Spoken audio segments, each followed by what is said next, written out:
today is from 83. It's called The Defrauders. The message is mostly that if you practice it, you'll go through severe punishment. Before I start, I'm going to read a prayer. It's from another Sura, which is 25. Allah, blessed are you. You have sent down decisive authority to your servants, so that we can be a warner to the whole world, that you are one, and to whom all belongs, the kingdom of the heavens and also that on earth.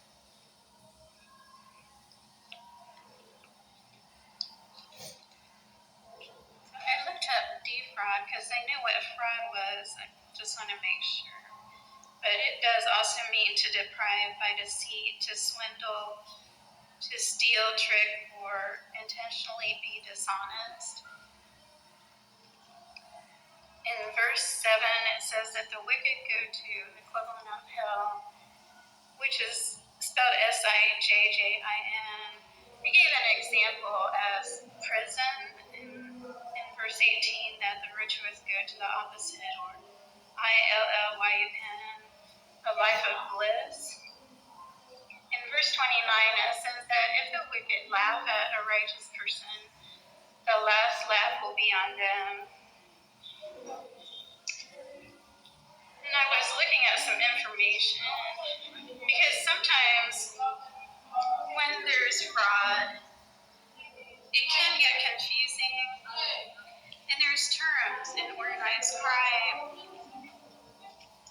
The terms are embezzlement, extortion, cronyism, nepotism, money laundering, and then also had racketeering, drug trafficking, and embezzlement. So I did want to say that I read this book. It was called The Racketeer by John Grisham. It was about a lawyer. He was poor, and he got involved in something that was called racketeering. He was put in jail for 10 years, but he claimed that he was innocent.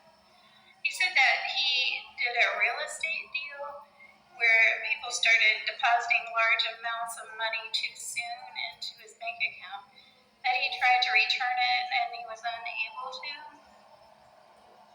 And then while he was in prison, he helped turn in somebody that said they were going to kill the federal judge and had to do with what he was charged with.